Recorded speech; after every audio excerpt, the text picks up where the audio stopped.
Además hoy no tenemos meteorólogo, ¿no? Nos falta Gonzalo, así que los comentarios del tiempo no sé quién los hace. Tampoco hay tanto para comentar porque está medio nuboso. Una mañana primaveral, no sé, Alejandro, ¿vos qué agregarías en todo caso? Nada. No, nada, ¿no? Faltan las golondrinas. Faltan las golondrinas de Gonzalo. Bueno, por eso, para respetar que no está, nos mantenemos sin comentarios. Sí, además si le preguntás a Juan no va a decir nada, así que... ¿No? Juan, ¿no? Va a decir bien. Está divino, chico, está divino. Está divino. Está divino y sale el sol cada tanto, así que creo que va a ser una linda previa al fin de semana que lo están dando como el con fin de semana calor. va a ser espectacular, eso sí, eso lo aseguramos, ¿eh? El domingo, sobre todo 31 de máxima. Todo pronto entonces para comenzar esta tertulia de este viernes 19 de noviembre de 2021, cuando voy con los saludos formales. Ahora sí, Alejandro Aval. ¿Cómo andas, Alejandro? ¿Todo bien? Buen día, Romina, ¿todo bien? Alejandro, que además después contamos, lo que nos estás mal acostumbrando acá a la producción. Sí, me está costando viene caro. Siempre con paquetitos de la panadería, no saben lo que es. No. Bueno. Mirá que atento. Muy atento. Tiró la idea nomás, por las dudas para otros contertulios. Bueno, buen día, Alex, y buen día, Juan, que no lo saludé. Alex. Y buen día, Karina. Alex, buen día. ¿Cómo estás, Alex? Muy bien, buen día a todos. ¿Cómo te trató la primera experiencia de invitada el viernes pasado? Bien. Muy interesante, ahí pude comprobar la audiencia que tiene este programa porque me llamó el mundo entero. No, y un gusto compartir con los compañeros de panel, realmente, con viejos conocidos y muy queridos. Bueno. Y pasé muy bien. Un gusto. Sé qué dirá Gracias por después. acompañarnos de vuelta. Tenemos que ver después qué dice Marcia, si realmente honré su lugar. ¿o no? Marcia no debe estar oyendo, supongo. Capaz que sí, ¿no? ¿Quién te dice? Después Sí, ya nos capaz que- enteraremos. Sí, claro. Bueno, sigo con los saludos. Otra invitada de los viernes. ¿Te ha tocado Karina alguna vez? Karina Novarese. ¿Cómo estás, Karina? ¿Todo bien? ¿Te ha tocado Buen día, ¿cómo andan? alguna vez los viernes? Sabés que no, porque viernes es como un sitial de honor. O Sí, sea, como por que, eso. No sé, me sentí como muy honrada de estar en esta compañía. Así que gracias. Hoy teníamos dudas, sí, con Emiliano, si alguna vez habías estado un viernes. De viernes creo que no. Para de mí viernes no. creo que no. Bueno, buenísimo. Necesitaba un grado de madurez que capaz que ustedes dicen que estoy tomando. Madurez intelectual, que Exacto. Y Juan Grompone, ¿cómo andás, Juan? ¿Todo bien? Muy bien, mayoría femenina, increíble en estas tertulias. Sí, claro. Otro día de la semana nos pasa bastante, Juan, ¿eh? Sí, la cuota de género está sobrepasada Y hoy. bueno, algún día nos tenía que tocar. Algún día nos tiene que tocar. Claro, sí. Ya era hora. Seguro. Bueno, vamos al primer tema que tenemos para discutir hoy.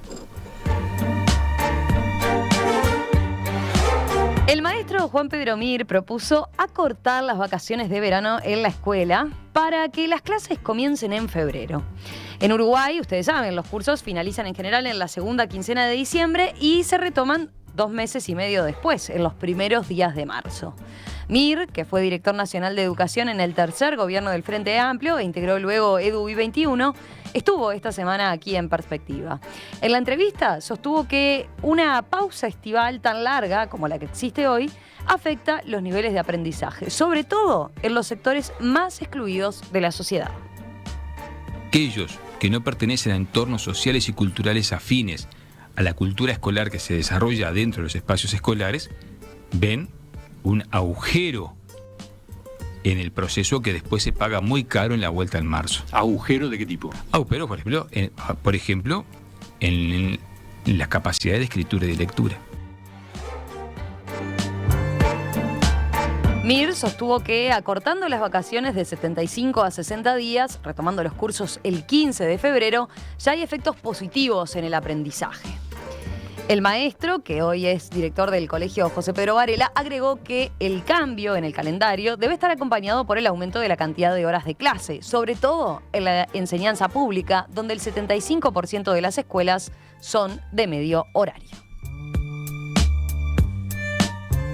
Bueno, ¿cómo vieron este planteo? ¿Cómo vieron esta discusión que Mir tiró por Twitter y dio mucho que hablar al punto de que implicó esta entrevista central el otro día que generó muchos comentarios? Alex, Sí, a ver. me parece bien interesante el debate. Por haber estado siempre vinculada a estos temas, sé de la derecha. A ver, dale. Es cierto. Yo creo que es un tema interesante, como todo lo que tiene que ver con lo educativo, Pero ahí habría que hacer dos distinciones, me parece. Primero, si el maestro propone reformular el calendario escolar, ¿sí? Reformular el calendario escolar en todos sus términos. ¿Por qué no podemos hablar solamente de unas vacaciones cuando hablamos de calendario escolar? Habría que estudiar todo el sistema educativo y todos los procesos. O si hablamos de una situación coyuntural vinculada al tema de la pandemia. Si pensamos en una reestructura del calendario escolar, bueno, siempre miramos qué pasa en otros países. En otros países, en realidad, la situación de vacaciones, en algunos casos, es peor que acá. Francia, por ejemplo, es el país que tiene más vacaciones del mundo. Tiene 50 días de vacaciones de verano, más 4 tramos, 4 cortes de 2 semanas cada uno a lo largo del año. Y si lo miramos un poco, bueno, lo mismo España, lo mismo Alemania, si lo miramos en términos, por ejemplo, del año lectivo, como lo llamamos, de cuando empieza y cuando termina, en casi todos los países estamos igual en alrededor de 9 meses. Aquí en Uruguay empieza en marzo, termina en diciembre. Este año empezó el 1 de marzo, termina el 20 de diciembre. En otros países empieza en los primeros días de septiembre y termina en junio. De manera que estamos en los mismos 9 meses. Si lo miramos en semanas, más o menos son 37 semanas en el mundo entero. De manera que no estamos, del punto de vista de lo que es lo comparativamente visible, en diferencia con otros países. Que es un poco lo que se ha tomado siempre, yo creo, en la realización de los currículos nuestros. De manera que, del punto de vista de la estructura de un cambio de calendario, me parece que habría que estudiar un poco más y ver entonces cómo, dónde y por qué. Yo soy partidaria de un calendario descentralizado, en Europa lo tienen. La mayor parte de los países que funcionan en estados federados, cada estado, más allá de las líneas generales, organiza sus vacaciones como le parece, tantos días por esto, por el otro. Y yo he vivido aquí también la situación tan insólita, de repente de tener un chiquilines en el campo, 15 días de vacaciones en julio, y cuando vuelven al liceo, ¿qué pasa? Es la zafra de la lana y se van a la zafra de la lana, cuando de repente había hablado de las vacaciones en la zafra de la lana, y no antes, que no era conveniente. Pero en este país, por más que hablamos de descentralización, tenemos una cabeza tan centralizada que nos cuesta mucho dejar que otros tomen algunas decisiones. Pero la descentralización sería una cosa importante, me parece. Y respecto al planteo que hacía Juan Pedro en torno a que decía, bueno, las vacaciones estas fueron pensadas para otro Uruguay mucho más integrado, por ejemplo. Bueno, es posible, sí, porque... ¿No? Porque él pone el foco en eso, en lo que significa, dice, seguramente para muchos chiquilines hay familias que pueden pagar la escuela de verano, ¿no? O que tienen de alguna forma la contención familiar para ese periodo. Bueno. Él pone el foco en como las familias más vulnerables, que efectivamente esos chiquilines terminan desvinculados de todo lo que es ese sostén sí, que y incluso en vacaciones, horario, ¿no? Además con medio horario. Bueno, ¿no? Eso es otro de los aspectos, claro. ¿No? Bueno, pero el tema de las vacaciones me hizo pensar, bueno, cuando propusieron el tema para hablar hoy, me hizo pensar en cuando yo era niño, ¿no? Y se vinculaba con y cuando era adolescente, se vinculaba con los exámenes también. Claro. Porque en mi época yo era un estudiante de más o menos, pero nunca me fui a examen en el liceo, por ejemplo, nunca tuve que dar un examen. Nunca saqué más de bueno regular o bueno de promedio, pero cuando sacaba bueno ya era un gran promedio, pero nunca tuve que dar ningún examen. Y entonces para mí las vacaciones empezaban el 1 de noviembre. Claro. Y iban del 1 de noviembre hasta más o menos el 15 de marzo. Era para siempre. El 1 de noviembre empezaba una vida nueva. Y me acuerdo que con buen criterio, atendiendo a que no podía ser que uno estuviera girando por el mundo 4 meses y medio, nuestro padre nos hacía trabajar, pero trabajar en serio. Es más, yo en noviembre y diciembre trabajé en prensas 2 años, estando en secundaria, y después armando aparatos de radio, esas cosas, otros 2 años más. Y en noviembre y diciembre, ¿no? O sea, y iba en ómnibus, me llevaba la comida, trabajaba con la gente de las fábricas sin ningún problema. Y además me ganaba unos pesos. Y claro, porque si no tenía 4 meses y medio de vacaciones. Claro. Ahora, actualmente, yo pensaba en relación a este planteo, En el mes de diciembre y en el mes de febrero se toman exámenes. Entonces es muy difícil pero ahí en el para liceo, el personal. ¿no? Ahí en el liceo. Él sobre todo pone el acento en la escuela, ¿no? Sí, que ahí yo no digo que no, pero sí, en la escuela es un poco distinto, pero cualquier planteo que se haga significa cambiar las modalidades de trabajo del personal docente y su expectativa de vida, ¿no? Porque salvo que le saques una semana, que es muy poca cosa, pero pero lo que está planteando, perdón, Alejandro, lo que está planteando Juan Pedro, que podemos estar o no de acuerdo, no afecta demasiado, porque de hecho en febrero el personal docente ya está trabajando. Es enero el mes que tiene realmente de licencia el personal docente, tanto en primaria como en secundaria. Y me parece bien que esté trabajando en febrero, porque cualquier trabajador de cualquier área pero trabaja no en tiene otra cosa, 2 meses. Karina. No trabaja dando clases, Sí. lo que trabaja es preparando los cursos y... Evidentemente. previos, ¿no? No Evidentemente. tanto, ¿no? O sea, Evidentemente. algo de trabajo Ahora- administrativo hacen. ahora- No, Pero- tienen, sin Ahora, duda. Planifican el año, de ¿no? todas maneras, lo que más preocupa es lo que tú mencionabas, Romina. Y es que, claro, una muy gran cantidad de los niños que van, además, con medio horario durante el año a escuela, después, una gran cantidad, quedan después desvinculados de cualquier ambiente formal. Y no se trata de que pierdan aprendizaje, se pierden hasta vida social, ¿no, verdad? Son periodos muy largos. Eso quizás sí es una cosa grave. Ahí la escuela, quizás lo primero que habría que pensar es en el horario completo, ¿no, verdad?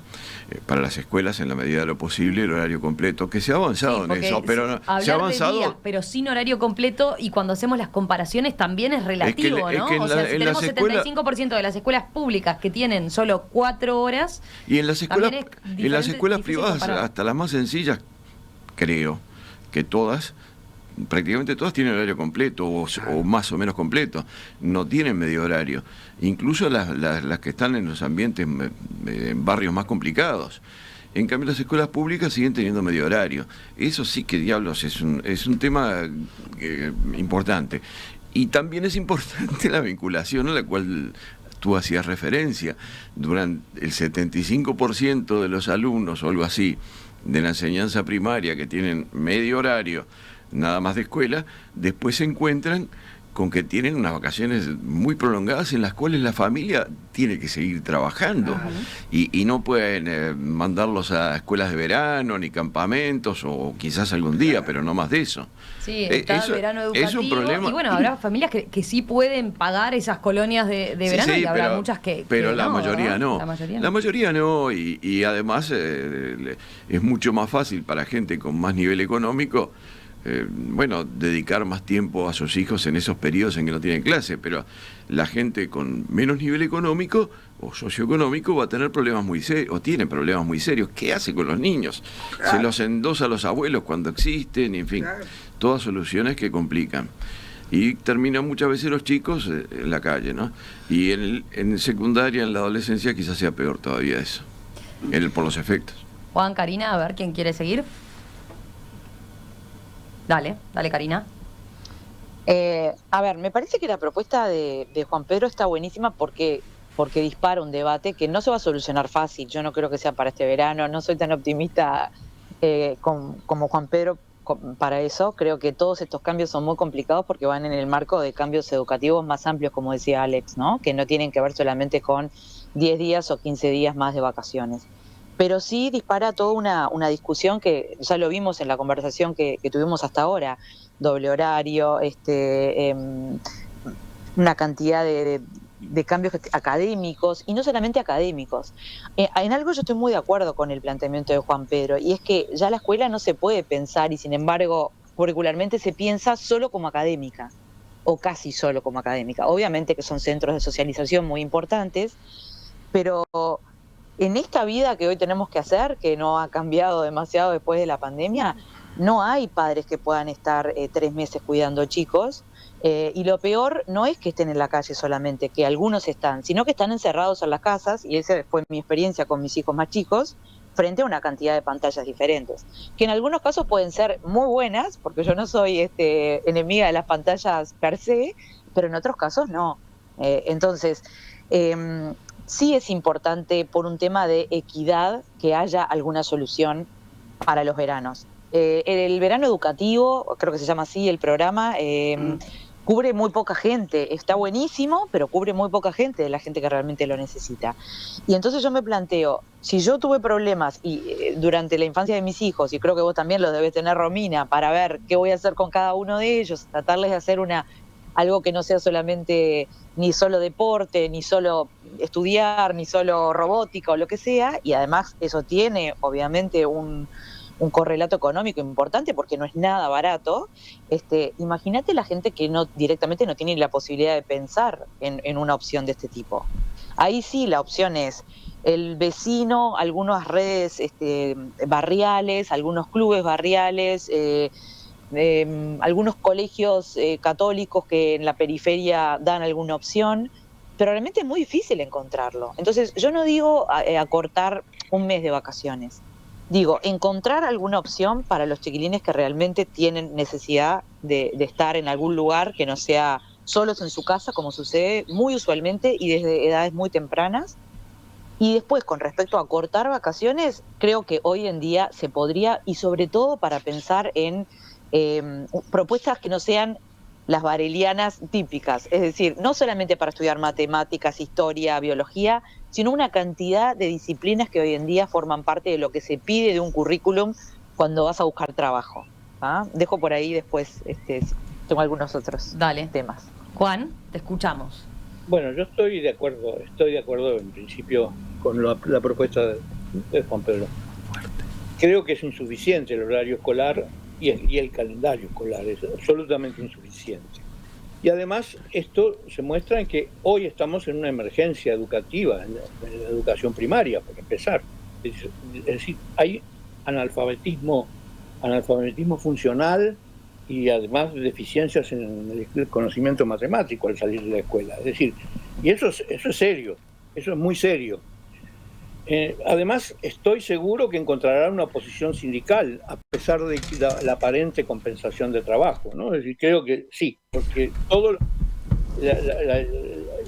la divisa de la educación en Uruguay es: se puede cambiar todo siempre que no se modifique nada, ¿no? Entonces, creo que esto, si bien está todo bien, es esencialmente un parche en un sistema que atrasa un siglo, por lo menos. Es decir, y yo creo que conviene pensar un poco más en grande. Es decir, la educación sirve para formar la fuerza de trabajo del futuro.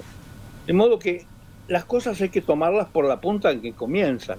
Es decir, que el camino lógico para la reforma educativa es comenzar por pensar el futuro, es decir, diseñar cuál es el futuro. Y eso, luego qué educación terciaria necesitamos, y luego qué educación secundaria necesitamos, y luego qué educación primaria necesitamos. Es decir, no se puede hacer al revés. Es decir, en la época de Varela, la educación primaria era lo esencial porque lo demás esencialmente no existía, o era muy minoritario y era muy selectivo. Es decir, pero ahora no. Es decir, estamos absolutamente conscientes que la fuerza de trabajo del siglo XXI necesita formación terciaria. De modo que ese es el objetivo. Entonces, el objetivo principal es ese, y hay que proceder en consecuencia en reformar todo el sistema educativo para que pase así. De modo que, por supuesto, aumentar el horario escolar y pasarlo a tiempo completo, disminuir las vacaciones, todo eso va a mejorar la situación, pero eso sigue siendo un parche. Entonces creo que además es necesario pensar en otra cosa muy grave, que es que los cambios que ocurren en la educación tienen efecto 20 años después, aproximadamente.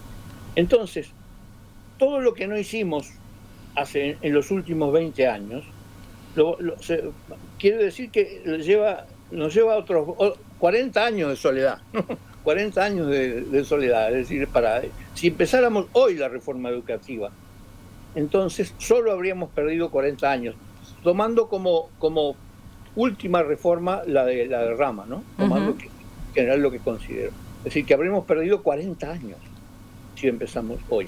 Es decir, que siempre es tarde, ¿no? Siempre es tarde, y además las cosas no pueden ser parches, tienen que ser reformas integrales para el siglo XXI. Bueno, eso es interesantísimo, Juan, lo que decís, porque después siempre está el gran tema, ¿no? A ver, tenés que empezar, tenés que tener todo para hacer la gran reforma o haciendo alguna cosa como atendiendo esas situaciones? Porque si no siempre, ¿cuánto estamos diagnosticando la educación y pensando en qué educación queremos para el futuro? Y después no se termina, al final nunca se terminan de implementar los cambios, ¿no? Para vos, dale. La premisa básica es que se necesita educación terciaria para todos los trabajadores del siglo XXI, punto. Esa premisa es indiscutible. ¿Y qué estamos haciendo para eso? A ver, dale, Alex. Yo me parece que otra cosa que tenemos que tener en cuenta es hasta qué punto la extensión del calendario escolar mejora los resultados de aprendizaje. Si miramos, por ejemplo, los resultados de OCDE o estudiamos PISA, nos damos cuenta que no necesariamente los países que tienen mayor carga horaria o menores vacaciones son los que tienen mejores resultados. Por ejemplo, si comparamos España con Finlandia, España tiene un 20% más de tiempo de clase que Finlandia. Si comparamos los distintos países de Europa, bueno, acá tenemos Chile que tiene muchísima más carga horaria. Y además tenemos que ver otra cosa que ustedes lo planteaban y tiene que ver con la extensión del tiempo cotidiano. En todos los países del mundo los chiquines van a las 8 de la mañana o a las 9 y salen a las 4 de la tarde. Cosa que resuelve un problema de aprendizaje, pero también resuelve un problema social, como y decíamos. Familiares. A mí me sorprende y miré con mucha preocupación que en el formato de la LUC, de reforma educativa, en el artículo 127, se suprime una frase que tenía la ley anterior que decía: se asegura la extensión del tiempo pedagógico para alumnos de primaria y media. Y eso se sustituye de la ley. Yo tenía idea de que en este país había un acuerdo nacional, y ya es una política que tiene bastante larga duración, de que fuéramos, en la medida de los recursos, extendiendo el sistema hacia un sistema con extensión de tiempo. En los liceos, por ejemplo, recuerdo cuando me tocó a mí dirigir secundaria, teníamos liceos de 4 turnos. Germán había empezado tímidamente a extender la jornada, pero teníamos 3 horas 20 de clase. Sí. 4 turnos había, recuerden ustedes, ante la gran embestida de crecimiento de matrícula, se hicieron 4 turnos. Después, para sacarlos a 2 turnos, que es lo que tienen hoy, a 6 horas, que era un 30% más de clase, bueno, fue muy costoso y dio mucho trabajo, y lo vemos en el incremento del presupuesto de la educación. Entonces me parece que ese es un tema importante. Y con relación a las vacaciones, yo creo que lo primero que hay que plantearse es para qué queremos hacer en la escuela. Los brasileños, experiencias interesantísimas, tienen abiertos siempre las escuelas. Los fines de semana las escuelas funcionan. Pero ¿cómo funcionan? Y eso es lo interesante. ¿Son los mismos maestros los que trabajan los fines de semana? No. Son ONG que vienen a trabajar en deporte, a trabajar en teatro, a trabajar en distintas habilidades sociales que son fundamentales para que el chiquirín luego tenga éxito en lo que tiene que ver con otras instancias. Y acá en las vacaciones debería ser lo mismo. Da dolor ver los liceos y las escuelas, a veces con el pasto crecido en el verano y cerrado a cal y canto. Yo creo que tendría que ser un espacio que tendría que estar funcionando. Eso no quiere decir que tienen que ser los maestros. Pero está interesante esa experiencia que traes aquí. Y me preocupa mucho también el hecho de que no podemos pensar que todo lo que se hace en la escuela lo tengan que hacer los maestros, porque hay otras expertices, porque hay otras habilidades que hay que desarrollar que los maestros no la tienen, y porque hay otros actores que son muy interesantes, como son los encargados de los deportes, del teatro, de la música, aprender a convivir. Eliminar un poco esto que decimos de la sociedad tan violenta, la sociedad que tiene tantas dificultades de comunicación. Me parece que esto sería muy importante, de manera que pensar en otros actores, no pensar siempre, le extendemos el tiempo al maestro, no, porque creo que entre otras cosas, los que somos profesores de historia, servimos para otra cosa, no para este tipo de actividades que tendrían que tener los espacios fuera del horario escolar. Entonces creo que ahí habría que pensarse en un presupuesto y habría que presentarse en un plan. Yo por eso creo que también el plantearlo ahora, como lo plantea el maestro, parecería que con miras a que se plantee este año, es como dice Grompone, es un poco arriesgado, porque vos podés manejar un colegio chico. Bueno, pero por eso yo decía, pero ¿no es la forma también de empezar a hacer algo, de empezar a hacer algún cambio? Pero si empezás a hacer algo sin planificación y sin los recursos, después no sabés si lo que falló fue el cambio o fue la implementación del cambio. Es que en la esencia, Alex y Juan, creo que todos tenemos que estar de acuerdo con ustedes al plantear en que una reforma educativa que no vemos una desde rama, de verdad, y todos los problemas que generó y las marchas atrás que generó fueron terribles, requiere de planificación, presupuesto y sobre todo de acuerdo. Y el problema es el acuerdo. Nunca se llegan a los acuerdos necesarios. No, y acá hay varios para señalar, no solamente ni docentes solamente, ni sindicatos solamente, pero tienen su cuota parte importante, la sociedad, los partidos políticos, nosotros mismos. Entonces, ahí, al no haber acuerdo durante 25 años, en algún momento decís, bueno, no habrá, yo también me hago la pregunta de Romina todo el tiempo, no habrá que empezar, y no siendo el método ideal, emparchar alguna cosa, que no digo que sea la de las vacaciones, porque tal vez no es la más urgente, pero no habrá que empezar a emparchar para moverse un poquito, porque yo no estoy viendo ningún gobierno que se anime a hacer una reforma educativa como se debe hacer, ni los 3 últimos 15 años, ni lo que estamos viendo de tampoco. Hay cambios, hay propuestas, pero no hay una verdadera reforma educativa para lo que estaba diciendo Juan, que no puedo estar más de acuerdo. No estamos generando los perfiles ni las personas que necesita el trabajo del futuro ni del presente, lo cual ya es mucho más grave. Entonces, mientras que seguimos esperando el gran acuerdo, ¿cuánto más lo vamos a esperar? 30 años más, mientras que se educan bien los que tenemos plata para pagar, o los que tenemos plata para mandar al exterior, o los que tenemos plata para hacer doctorado, y no, o cualquier tipo de educación terciaria, no estoy hablando solamente de la universitaria tradicional, y tenemos un porcentaje gigantesco de chiquilines que ya sabemos que van a quedar perdidos en alguna parte de este sistema educativo absolutamente anticuado. Entonces ahí hay una pregunta a nosotros mismos, a nuestro sistema político y a nuestro sistema de acuerdos. No estamos logrando ponernos de acuerdo desde hace muchos años. Yo te pregunto otra cosa, perdón.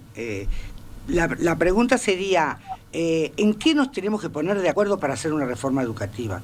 Porque a veces nos ponemos de acuerdo en que los profesores tienen que elegir por 5 horas. No, en lo que acaba de decir Juan, por ejemplo. Esa es la pregunta. Y de ahí bajemos a todo lo que quieran. ¿Cuántas horas? ¿Qué tipo de profesores? ¿Qué tipo de formación docente? Pero una cantidad de cosas. ¿Qué materias? Mi preocupación va... ¿qué tipo de sociedad tenemos y para qué tipo de país queremos educar? Ese es el acuerdo que hay que hacer. ¿Qué tipo de estudiantes tenemos que tener para ese tipo de país? Y eso me parece que es donde tiene que estar el acuerdo. Porque hoy ni los políticos, ni los educadores, ni la sociedad sabe muy bien para dónde va. Miremos a Brasil. Brasil se propuso formar gente para el tema del petróleo, hizo una embestida de sacar estudiantes al mundo entero para formar gente. Pero es más conceptual, me parece, Alex, perdón. Para mí es más conceptual, no de una profesión. Sabemos que lo que nos está requiriendo el presente y el futuro es pensamiento lógico, matemático, más allá que te dediques o no a la ciencia, y yo vengo de las humanidades y siempre tuve un agujero gigantesco, que si hoy tuviera que elegir, no tendría carrera fácil para elegir, por ejemplo. Porque no es que ser ingeniero o ser filósofo, es que horizontalmente corten determinadas disciplinas que no son materias tampoco, es pensamiento lógico, trabajo en equipo. Bueno, Juan es mucho mejor que yo para poder explicar todo esto. Sabemos que eso es lo que requiere el mercado laboral de ahora y el que va a requerir en el futuro. Requiere gente que se transforme rápidamente, no por una pandemia, sino porque un día va a tener que estar en una fábrica y al otro día va a tener que estar pensando cuestiones filosóficas para poder llegar a una plataforma social. Es que seguramente el acuerdo que se llegue hoy sobre el trabajador del futuro o el ciudadano del futuro dentro de 10 años ya está totalmente obsoleto, pero ¿no? por eso no vale la pena pensar en profesiones. Bueno, pero a ver, Romina, pero lo que plantea Mira, hasta donde yo he entendido, mucho más de lo que plantea no es Juan la Pedro reforma a la educación, digo, por supuesto que eso tiene interés. Él lo que plantea es algo que podría hacerse en lo inmediato y que ni siquiera lo vincula directamente con la pandemia. O sea, habla de la pandemia, pero no lo vincula directamente con la pandemia. Y es algo sencillo, sencillo de expresar. Y es que las vacaciones son demasiado largas, dice él, porque en realidad hay un sector muy importante de la sociedad que la sufre. sufre lo largo que son las vacaciones. Yo creo que él no insiste tanto en que eso pueda aportar más a la formación de los educandos, sino que lo que le interesa, o por lo menos donde le insista más, y me parece que tiene más razón, es que es muy difícil para muchísima gente tener a sus niños y adolescentes girando por el mundo girando por vaya a saber dónde, ojalá fuera por el mundo, girando en el barrio durante un periodo tan extenso. Y dice, eso se podría por lo menos tratar de arreglar como algo concreto, no es reformar la educación, que por supuesto, Juan, no, por eso estoy más que de acuerdo, y si querés lo hablamos en otro día, directamente hablamos de eso, que vale la pena, Juan, de reformar la educación en serio. No la vamos a reformar nosotros, pero por lo menos para plantear el tema entre nosotros y seguir ayudando a pensar en eso. Pero lo de Mire es mucho más concreto, es decir, ¿no se podría achicar un poco las vacaciones? Y bueno, yo qué sé, yo tengo alguna experiencia de algunos nietos en otros países del mundo, y no Francia, como decía usted, sino justamente de América, más al norte, y las vacaciones son más cortas, directamente son más cortas. Pero más frecuentes. Sí, tienen cortes, a veces un poquito más largos, pero las vacaciones de verano, que allá son de invierno, digo, del invierno nuestro, las vacaciones de verano son mucho más cortas que acá. Yo sé que ahora no es como en mi época, que empezaba en el 1 de noviembre, como decía, y terminaba el 15 de marzo. Pero de todas maneras sí sigue siendo un periodo muy largo, ¿no? ¿Verdad? Y uno dice, caramba, ¿no podrá correrse eso? Como dice, mire, por lo menos tomemos una parte importante de febrero. Nos y eso ordenó Alejandro, volvió al tema. Y eso puede ser algo sencillo, digo yo, sencillo. Bueno, por eso yo lo planteaba, si no es la forma de hacer algo y mover el status quo, claro, sino porque si no siempre estamos planteando No, pero es que habría que plantear el de Juan y de Karina, pero... A ver, hago un paréntesis. La ANEP está ahora iniciando una serie de consultas justamente para la transformación curricular, lo que define como transformación curricular, y está consultando a los partidos políticos, está consultando a los sindicatos y los empresarios, a los sectores productivos, digamos, está consultando a académicos que han hecho trabajos más prospectivos, o sea, con perspectiva de futuro, a los estudiantes también y a los docentes, o sea, está por lo menos en instancia de consulta con algunos. ¿Te acordás de la Asamblea de Educación? Sí. ¿Cuántos años hablamos? Tenemos que ver. Yo me encanta la democracia. Lo que pasa es que en algún momento alguien tiene que hacer... No voy a volver a la reforma. Por eso yo planteaba la pregunta hoy, en la que coincidíamos, ¿no? No es la forma de esto de hacer algo y dejar de pensar en esas grandes preguntas, ¿no? A ver, pero Juan, lo hemos dejado para el final, a ver. Reitero el punto de partida. Creo que es bienvenida la propuesta, pero que es solo un parche. En cambio, lo que quiero recalcar es esto, que ¿por qué no se cambia la educación? La educación no se cambia porque no da rédito político, es decir, desde el momento que los efectos ocurren 20 años después, no ocurren para la próxima elección. Y en general, al contrario, toda reforma crea resistencias, de modo que el partido político que encara una reforma, lo que se dice es, voy a obtener resultados dentro de 20 años y voy a obtener una oposición en la próxima elección, de modo que nadie quiere tocar eso. Es decir, es una papa caliente reformar la educación. Y eso es lo que está pasando. Hay que romper esa lógica. A mí me encanta, Juan, porque siempre es muy concreto. Pero lo que creo que el problema fundamental es que una reforma educativa es muy cara. Yo les contaba recién que no hace más de 20 años que teníamos 4 turnos en los liceos. Sí. Hoy tenemos 2. La gran inversión que se ha hecho durante todo este tiempo de espacios educativos no ha sido menor. Y eso forma parte de la reforma educativa. Si no tenés un lugar donde ubicar a los chiquilines, es delicado. Sí, 4 turnos era una locura. Era una locura. Entonces yo ahora lo que creo también... Tuvo sentido, ¿no? Porque sí, bueno, había que buscar una solución en el momento, claro. Pero la pregunta mía es la siguiente. Hoy, la situación, habría que preguntarle a los compañeros, a los docentes y al propio Robert Silva. Hoy estamos en condiciones de poner esa extensión. Yo lo que advierto, y bueno, la información que tengo es que hay una fatiga muy grande en los docentes. Una gran fatiga, fruto de tener que trabajar con metodologías diferentes, sí. El trabajar desde la computadora, el trabajar en vía Zoom, el preparar ejercicios diferentes. Y hay fatiga también de los estudiantes. Uno lo ve en la casa, los chiquilines que están todo el tiempo conectados, que mandan un trabajo, se agarran la mochila, van a la escuela, que vuelven con contestan otro. Digo, hay una gran fatiga de lo que ha sido este año. Sí, de trabajo ha sido y muy la familia complicado. tiene que controlar que lo hagan, sobre todo en Las primaria. familias también, entonces de repente sí habría que extenderlo, pero habría que extenderlo de repente a cargo de otros actores que no sean estrictamente los maestros, porque hay que cuidar a los maestros, porque yo creo que los buenos docentes no precisan cambios curriculares. Lo que decía Romina hace un rato, que hagan esto, que hagan se ha hecho toda la vida. Yo me formé en el IPA en la década del 70 y para eso estudiamos, para desarrollar esas habilidades. Y yo creo que lo hemos hecho y lo hemos hecho muy bien, algunos, bueno, más que otros. Pero claro, la universalización de la enseñanza requiere también de metodologías diferentes para atender situaciones diferentes. Cuando yo iba al liceo, el 3 de cada 10 jóvenes de mi edad íbamos al liceo porque íbamos a seguir estudiando. Hoy van 8 y casi 9. Entonces, claro, la universalización requiere más recursos, más capacitación, porque el profesor dice no podemos. ¿Verdad? Clases más chicas, experiencias de apoyo complementario fuera de turno para apoyar a los que tienen más déficit, cosas que lo hacen los vecinos. Brasil tiene estructuras. Estás hablando de lo que pedía Juan, de la transformación. La experiencia esa de Brasil que contaste. Brasil tiene muchas experiencias muy buenas, no precisamos ir muy lejos. Ya venimos, hay más temas aquí en la tertulia.